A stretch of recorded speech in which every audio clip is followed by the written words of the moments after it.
প্রিয় শিক্ষার্থী বন্ধুরা, তোমরা কেমন আছো? আশা করি আমাদের এই দুর্যোগময় সময়ে তোমরা বাড়িতে ভালো আছো, সবাইকে নিয়ে নিরাপদে আছো। আমি আবারও তোমাদের সামনে আরেকটি ক্লাস নিয়ে হাজির হয়েছি। আজকের ক্লাসটি একটি চমৎকার ক্লাস। আজকের ক্লাসটি আমরা কোনো নিয়ম নয়, কিছু টেকনিকের মাধ্যমে শিখব। আজকের ক্লাসে তোমাদের সকলকে স্বাগত। আমাদের আজকের ক্লাসটি হলো special use of some phrases and words, আমাদের ইংলিশ সেকেন্ড পেপার। যদি মনোযোগ দিয়ে তোমরা পুরো ক্লাসটি দেখো এবং এই আমাদের যে টেকনিকটা, আমি 7টা টেকনিক দেখাবো, তোমরা যদি এই 7টা টেকনিক মনে রাখতে পারো, আমি শতভাগ নিশ্চিত তোমরা আমাদের এই সেকেন্ড পেপার কোয়েশ্চেন নাম্বার 3 অর্থাৎ special use of some phrases and words সকলে 5-এ 5 পাবে। একদম আমি নিশ্চিত 5-এ 5 পাবে এই 7টা টেকনিক যদি তোমরা প্রয়োগ করতে পারো এবং মনে রাখতে পারো, এবং খুব সহজ, আমি সহজভাবে টেকনিকগুলো দেখিয়ে দিব। আমরা দেরি না করে শুরু করি। আমরা আজকের ক্লাসটি করার জন্য এই স্পেশাল যে ফ্রেজ অথবা ওয়ার্ডস গুলা আমরা 14টা নিয়েছি। আমরা রিসার্চ করে দেখেছি আমাদের গত কয়েক বছর বিভিন্ন বোর্ডে সাধারণত এই 14টা স্পেশাল ওয়ার্ড অথবা ফ্রেজেস আসে। এই 14টাকে আমি 7টা টেকনিকে বুঝিয়ে দিব। এই 14টার জন্য এখানে 14টা সেন্টেন্স আছে। তো আমরা যেহেতু বোর্ডের মধ্যে এই 14টা স্পেশাল ফ্রেজেস অথবা ওয়ার্ডসই সাধারণত আসছে, দুই একটা ব্যতিক্রম ছাড়া, আমরা আশা করি আমাদের এবারের পরীক্ষায় বা পরবর্তী পরীক্ষায় আমরা 10টা স্পেশাল ফ্রেজেস অ্যান্ড ওয়ার্ডস আমরা এখান থেকে পেয়ে যাব আশা করি। আমরা দেখি প্রথম টেকনিকে আমরা চলে যাই।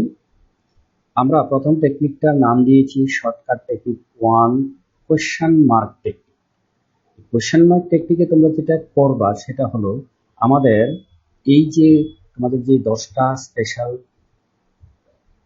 ফ্রেজ অথবা ওয়ার্ডস এর যে সেন্টেন্স থাকবে সেখান থেকে তোমরা প্রশ্নবোধক যে সেন্টেন্স গুলো আছে, অর্থাৎ যে সেন্টেন্স গুলোতে প্রশ্নবোধক চিহ্ন আছে, যেমন দেখো 1 নং সেন্টেন্সে প্রশ্নবোধক চিহ্ন আছে, তারপরে আমাদের 9 নং সেন্টেন্সে আছে, তারপরে 10-এ আছে প্রশ্নবোধক সেন্টেন্স, তারপরে আরেকটা কোথায় আছে এখানে যেখানে নিশ্চয়ই আছে। আমরা এইভাবে কি করব, প্রশ্নবোধক যে সেন্টেন্সগুলো আছে সেই সেন্টেন্সগুলো আমরা আলাদা করে নিব। আমি তোমাদেরকে বোঝানোর জন্য আগেই আলাদা করে নিয়েছি। আলাদা করে আমরা যেটা পেয়েছি, দেখো শূন্যস্থান, দা ফুড, শূন্যস্থান, ইন ইউর হোটেল, এভাবে এখানে আমরা 4টা সেন্টেন্স দিয়েছি। সাধারণত এই প্রশ্নবোধক সেন্টেন্সগুলোতে আমাদের যে স্পেশাল ফ্রেজেস গুলা ব্যবহৃত হয় সেটা হলো এই 4টা: what does, look like, what's like, would you mind, what if. আমি খুব সহজভাবে টেকনিকে দেখিয়ে দিব, তোমরা এই 4টা কোন 4টাতে বসাবা। প্রথমে আসি হোয়াট ডাজ লুক লাইক। তোমরা যেই প্রশ্নবোধক সেন্টেন্স গুলা নিবা সেখানে যদি দেখো যে প্রশ্নবোধক সেন্টেন্স এবং 2টা শূন্যস্থান আছে, সেখানে তোমরা হোয়াট ডাজ লুক লাইক ব্যবহার করবে। যেমন দেখো এখানে আমাদের একটি সেন্টেন্সে 2টা শূন্যস্থান আছে, প্রশ্নবোধক সেন্টেন্স, 2টা শূন্যস্থান আছে, শূন্যস্থান দা ফুড, শূন্যস্থান ইন ইউর হোটেল। আমরা এটাতে ব্যবহার করব what does the food look like in your hotel.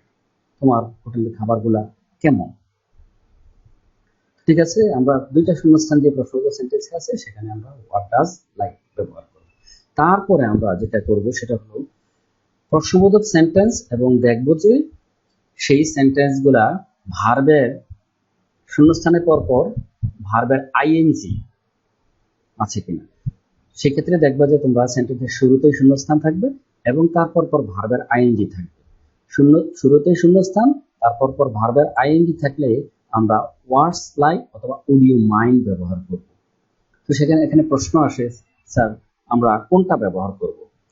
আমরা যদি কোনো প্রপোজাল বোঝায়, প্রস্তাব বোঝায়, সেক্ষেত্রে আমরা উড ইউ মাইন্ড ব্যবহার করব। যেমন এখানে দেখো শূন্যস্থান ভার্বের ING, taking a cup of tea with me, কি তুমি কি আমার সাথে এক কাপ চা খাবে, চা পান করবে? এটা একটা প্রপোজাল, সেক্ষেত্রে আমরা উড ইউ মাইন্ড দিব। আর যেটাতে প্রপোজাল নাই সেটাতে আমরা দিব ওয়ার্ডস like, words like swimming in the sea, it seems to be very হেরোইক to me. অর্থাৎ সাগরে সাঁতার কাটাটা কেমন একটা ব্যাপার, এটা খুবই বিপজ্জনক বা হিরোইক অর্থাৎ বীরত্বমূলক একটা কাজ। তো সাধারণত আমাদের অডিও মাইন্ডের এই শূন্যস্থানটা কম আসে কিন্তু ওয়ার্ডস লাইক। তাই আমরা যেটাতে দুইটা শূন্যস্থান আছে সেখানে আমরা হোয়াট ডাজ লুক লাইক ব্যবহার করে ফেললাম, আর সেন্টেন্সের শুরুতে শূন্যস্থান, তারপরে ভার্বের আইএনজি সেই প্রশ্নবোধক সেন্টেন্সে সেক্ষেত্রে আমরা ওয়ার্ডস লাইক ব্যবহার করব। আর যদি কোনো কারণে প্রপোজালমূলক বোঝায় তখন আমরা উড ইউ মাইন্ড দিব। স্বাভাবিকভাবে এই তিনটা ব্যবহার করে ফেললে প্রশ্নবোধক যে সেন্টেন্সটা থাকে আর বাকি সেটাতে হোয়াট ইফ বসবে। এখানে দেখো আছে the price of mango in our country is very high, আমাদের দেশে আমের দাম খুব বেশি। শূন্যস্থান we turn this land into a mango orchard, অর্থাৎ আমরা দেশটাকে যদি আমের বাগানের পরিণত করতে পারতাম কেমন হতো। সেক্ষেত্রে হোয়াট ইফ ব্যবহার করার আরো একটা কৌশল আছে, সেটা হলো দেখবা যে তোমাদের প্রশ্নবোধক সেন্টেন্স এবং সেই সেন্টেন্সের শুরুতে শূন্যস্থান থাকে, সাবজেক্টের শুরুতে, সাবজেক্টের পূর্বে। যেমন দেখো এটা কিন্তু এই যে the price of mango in our country is very high, এটা কিন্তু একটা সিম্পল সেন্টেন্স, এটা ফুল স্টপ দিয়ে শেষ করে দেওয়া হয়েছে। তারপর আরেকটা সেন্টেন্স দেখো, শূন্যস্থান subject we turn verb this land এই ভূমি ইনটু এ ম্যাঙ্গো অর্চার্ড, দেখো এখানে সাবজেক্টের আগে শূন্যস্থান। তাইলে প্রশ্নবোধক সেন্টেন্স সেটা যদি সাবজেক্টের পূর্বে শূন্যস্থান থাকে সেই ক্ষেত্রে আমরা হোয়াট ইফ ব্যবহার করব। আমরা এই চারটা স্পেশাল ফ্রেজ অথবা ওয়ার্ডস থেকে আমরা সাধারণত দুইটা আসে। তাই দেখো দুইটা যখন আমি এই সহজ টেকনিকে ব্যবহার করে শেষ করে ফেললাম, আমার আর থাকে কয়টা? 8টা। আমরা বাকি 8টা পরবর্তী যে 6টা টেকনিক আছে সেই টেকনিকগুলো দিয়ে আমরা শিখে নিব। চলে যাই আমরা আমাদের শর্টকাট টেকনিক 2-তে। শর্টকাট টেকনিক 2 এটার নাম দিয়েছি আমি ভার্বের প্রেজেন্ট ফর্ম টেকনিক। এটা হলো তোমরা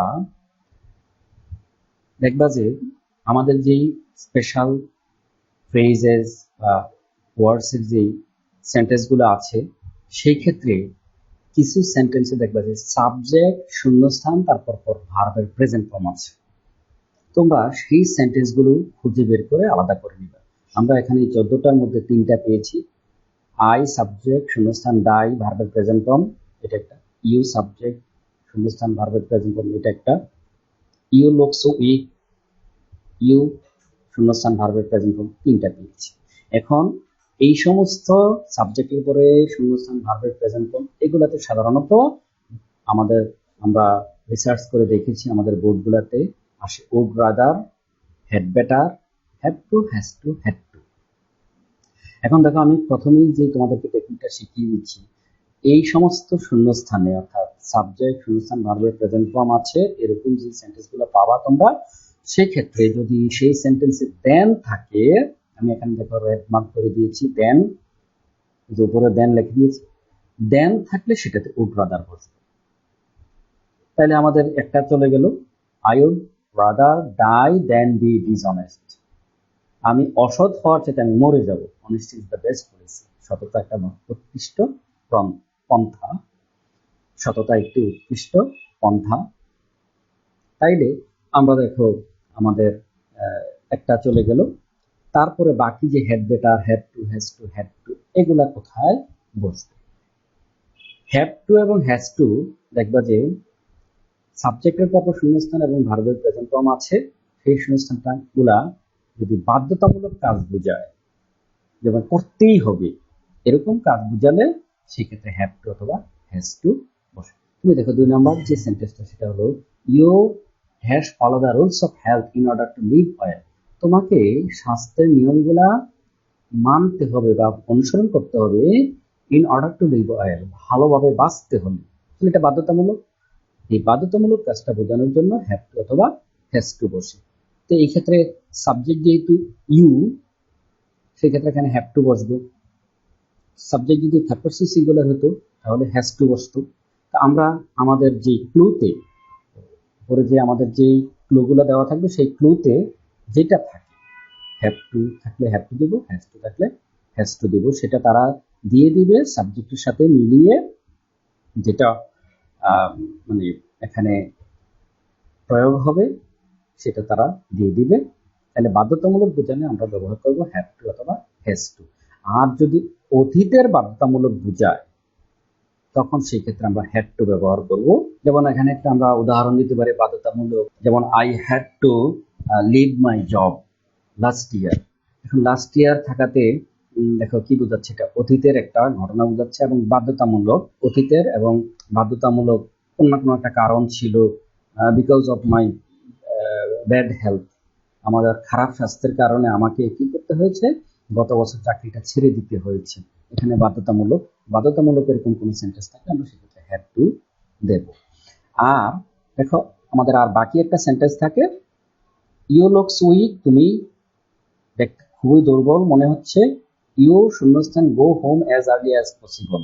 দুইটা কাজের মধ্যে একটা করা ভালো, এরকম বোঝানোর জন্য হ্যাড বেটার বসে। যেমন দেখো তোমাকে দেখতে খুব দুর্বল মনে হচ্ছে, এখন তুমি এখানে থাকলেও পারো অথবা বাড়িতে যে মানে যাইলেও পারো, কোনটা ভালো? তাহলে যত দ্রুত বাড়িতে গিয়ে রেস্ট নেওয়া যায় বা একটু নিরাপদে থাকা যায় সেটা ভালো।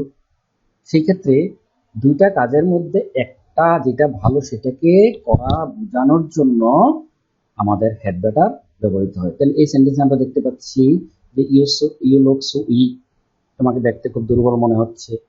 You had better go home, তোমার বাড়িতে যাওয়াটাই ভালো, অ্যাজ আর্লি অ্যাজ পসিবল, যত দ্রুত সম্ভব। তো সাধারণত আমাদের এই যে এখানে যে special would rather, had better, had to, has to, had to, এগুলো যে দুইটা আসে, উড রাদারটা প্রায়ই থাকে।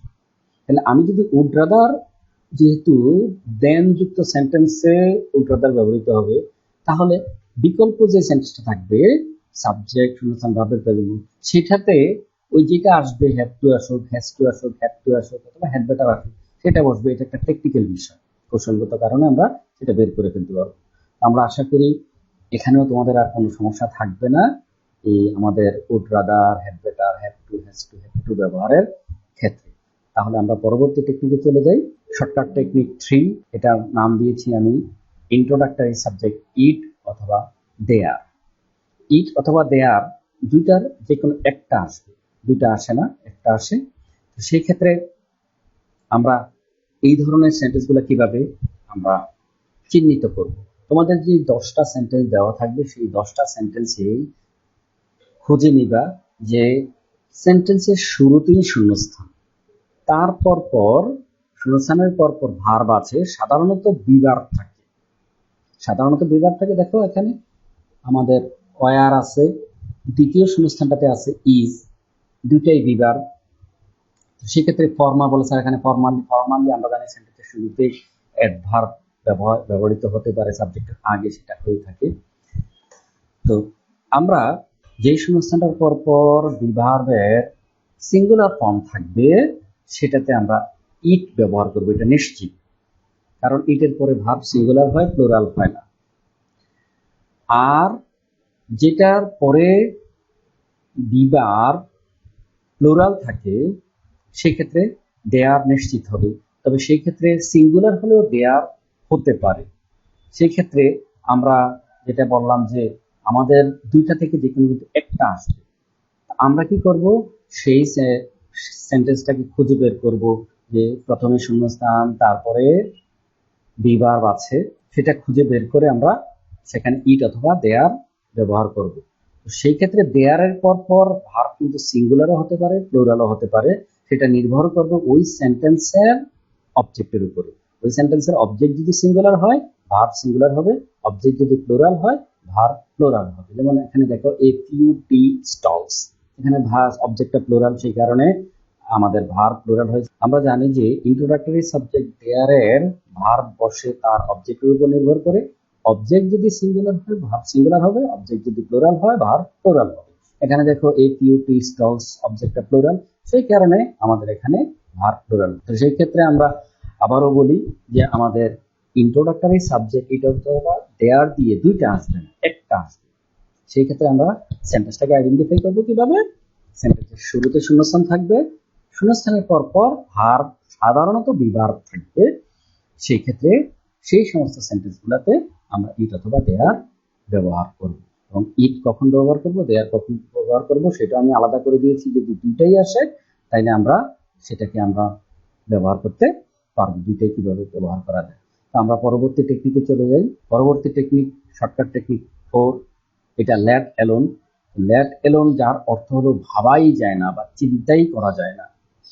আমরা দেখো ইতিমধ্যে কিন্তু আমাদের প্রশ্নবোধক দিয়ে দুইটা sentence, have to has two সাধারণত দুইটা চারটা, তারপরে আমাদের ইন্ট্রোডাক্টরি সাবজেক্ট একটা, 5টা সেন্টেন্স চলে গেল। আর বাকি 5টা সেন্টেন্স, ওই বাকি 5টা যে সেন্টেন্স গুলো তোমরা আলাদা করে ফেলবা, ব্যবহার করে ফেলবা, সেগুলো কিন্তু মার্ক করে আলাদা করে রাখবা, তাহলে বাকিগুলো খুঁজে বের করতে তোমার সহজ হবে। তাহলে আমার বাকি 5টা সেন্টেন্সের মধ্যে আমরা খুঁজে নিব যে লেট অ্যালোন কোনটাতে ব্যবহৃত হয়। লেট অ্যালোন যে সেন্টেন্সটাতে ব্যবহৃত হয় সেটাতে দুইটা টেকনিক তোমরা ব্যবহার করে সেটাকে খুঁজে বের করবা। একটা হলো ওই সেন্টেন্সটা নেগেটিভ থাকবে, তারপরে ওই সেন্টেন্সে দেখবা যে দুইটা জিনিসের মধ্যে এরকম একটা তুলনা থাকবে যে একটা করতে পারে না আর একটা চিন্তাই করা যায় না। হ্যাঁ, যেমন দেখো আমাদের এখানে আমরা খুঁজে পাইছি এই সেন্টেন্সটা, হি ইজ লেজি ম্যান, সে অলস ব্যক্তি। He does not work an hour, সে 1 ঘন্টা কাজ করতে পারে না, শূন্যস্থান 5 আওয়ার্স, 5 ঘন্টা তো চিন্তাই করা যায় না। এখন দেখো is a lazy man, he does not work, দেখো সেন্টেন্সটা কিন্তু নেগেটিভ না বোধক। পাশাপাশি এখানে 1 ঘন্টা এবং 5 ঘন্টা এই দুইটার সাথে একটা তুলনামূলক একটা বিষয় আসছে যে 1 ঘন্টায় কাজ করা যায় না, 5 ঘন্টা তো দূরে, চিন্তাই করা যায় না, দূরের কথা এটা। তাইলে আমরা এইভাবে লেট অ্যালোনটাকে বের করে নিব। সেন্টেন্সটা নেগেটিভ থাকবে এবং দুইটা জিনিসের মধ্যে একটা এরকম তুলনা করা থাকবে যে অল্পটাই করা যায় না, বেশিটা তো দূরের কথা, ছোট কিছু করা যায় না, বড় তো দূরের কথাই। এরকম। আমরা আশা করি তোমরা এটাও এই টেকনিকগুলা প্রয়োগ করে লেট অ্যালোনের সেন্টেন্সটাকে খুঁজে বের করতে পারবা।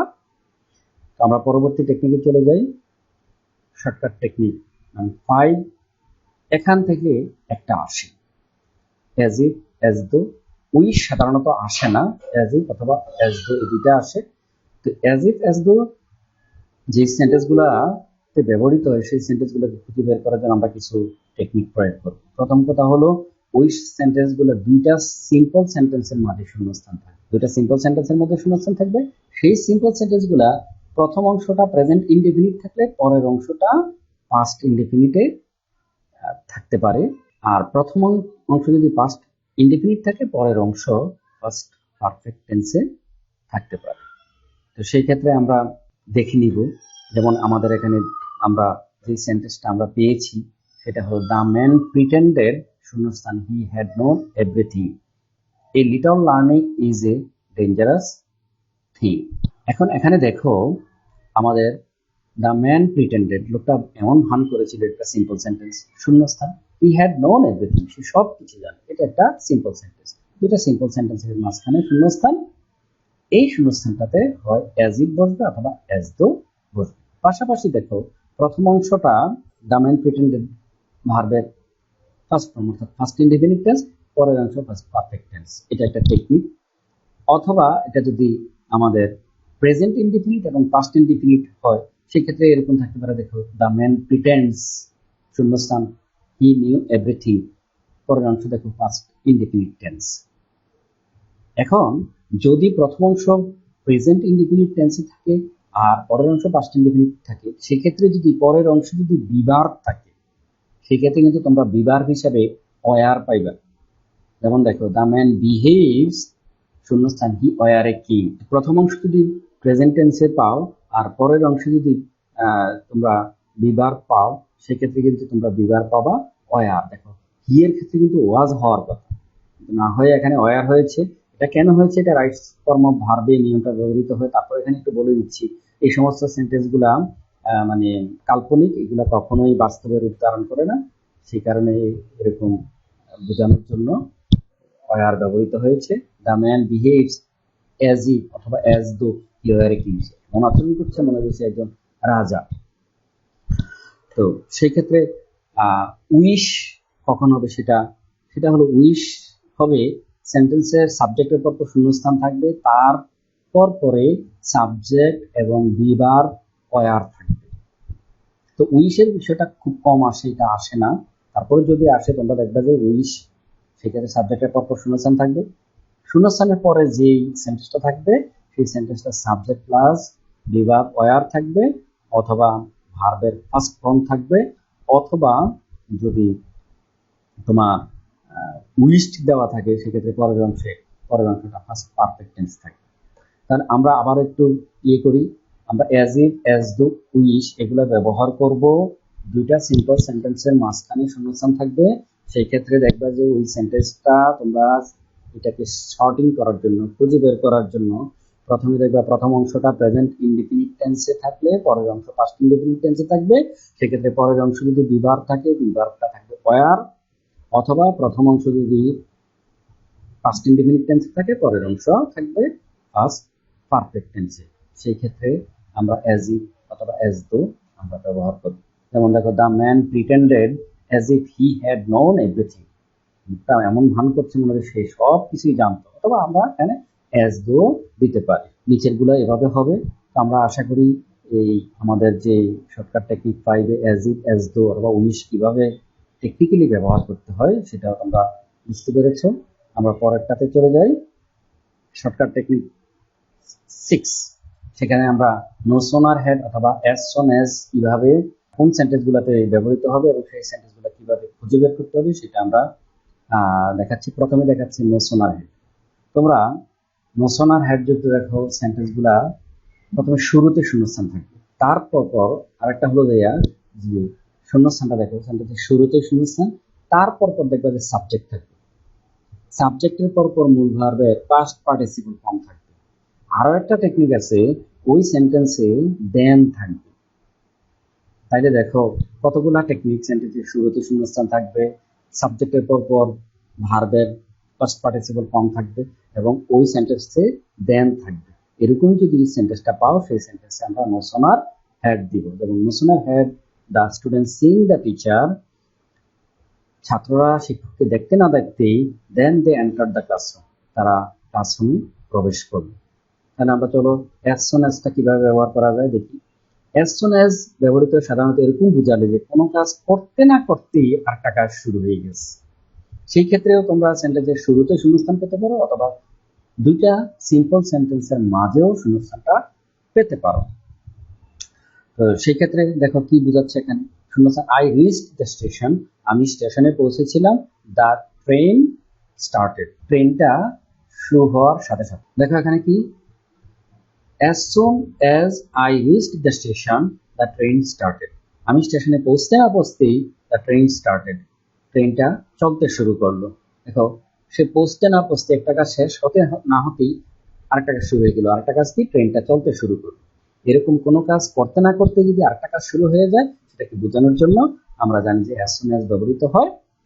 তো সেই ক্ষেত্রে যদি সেন্টেন্সের শুরুতে শূন্যস্থান থাকতে পারে, অথবা এই সেন্টেন্সটা এইভাবে থাকতে পারতো, দ্য ট্রেন স্টার্টেড শূন্যস্থান আই রিচড দ্য স্টেশন, ট্রেনটা চলতে শুরু করেছিল as soon as I reached the station, আমি স্টেশনে পৌঁছতে না পৌঁছতে।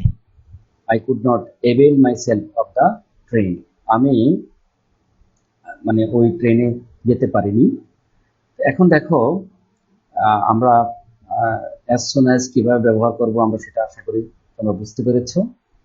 আর আরেকটা জিনিস হলো যে প্রথম দিকে যখন আমরা 4-5টা আমাদের যে প্রশ্নবোধক, ভার্বের প্রেজেন্ট ফর্ম, ওই টেকনিকগুলা দিয়ে যখন 5-6টা আলাদা করে ফেলবো তখন বাকিগুলো কিন্তু তোমাদের জন্য আরো সহজ হয়ে যাবে এই টেকনিকগুলো প্রয়োগ করা। তা আমরা সর্বশেষ টেকনিকে চলে যাই। সর্বশেষ টেকনিক শর্টকাট টেকনিক 7, সেটাকে আমরা নাম দিয়েছি শূন্যস্থান, তারপরে প্রিপোজিশন, তারপরে ইয়ার, টাইম, প্লেস, সেটাতে থাকলে ওয়াজ, বর্ন বসে। তুমি দেখো আমাদের এখানে যে সেন্টেন্সটা আছে সেই সেন্টেন্সটা, John Keats an English poet, John Keats একজন ইংলিশ কবি। দেখো প্রথমে শূন্যস্থান, তারপরে প্রিপোজিশন, তারপরে এখানে একটা সন দেওয়া আছে, ইয়ার দেওয়া আছে। এখানে যদি ইয়ার এটা একটা সময়ও বোঝায়, আবার এখানে স্থানও থাকতে পারতো, ধরো ইংল্যান্ড, তারপর আমেরিকা, বাংলাদেশ, ঢাকা, যেটাই হোক। অর্থাৎ তোমরা যদি কোনো সেন্টেন্সের শূন্যস্থান, তারপর পর প্রিপোজিশন, তারপর পর যদি সময় থাকে, বছর থাকে অথবা স্থান থাকে, সেক্ষেত্রে সেখানে তোমরা স্পেশাল ফ্রেজ হিসেবে ওয়াজ বর্ন ব্যবহার করবে। আমরা এই 7টা টেকনিক আমরা ব্যবহার করে আমাদের যে স্পেশাল ফ্রেজ এবং যে ওয়ার্ডস 3 নং প্রশ্নে আসে আমাদের এসএসসি ইংলিশ সেকেন্ড পেপারে, সেটা আমার বিশ্বাস যে তোমরা খুব সহজেই তোমরা বের করতে পারবা। এইভাবে এই টেকনিকগুলো প্রয়োগ করে এখানে তোমরা যে 10টা সেন্টেন্স থাকবে, সেই সেন্টেন্স থেকে তোমরা সেগুলো সহজেই বের করে নিতে পারবা যদি তোমরা ক্লাসটা মনোযোগ দিয়ে দেখে থাকো। আমরা আশা করি আমাদের এই টেকনিকগুলো তোমরা বুঝতে পেরেছো, এবং এই টেকনিকগুলো তোমরা প্রয়োগ করে বাড়িতে কিছু প্র্যাকটিস করে নিবা। করে নিলে দেখবা যে সহজেই তোমরা এই 3 নং শূন্যস্থানের অর্থাৎ স্পেশাল ফ্রেজ এবং ওয়ার্ডস এর শূন্যস্থান তোমরা করতে পারছো। তারপরেও তোমাদের যদি কোথাও কোনো সমস্যা হয় আমাকে কমেন্ট করে জানাবে। তো আমার ক্লাসটি উপভোগ করার জন্য তোমাদের সকলকে ধন্যবাদ। তোমরা সবাই ভালো থাকবে। Thank you so much. Wish you good lakh.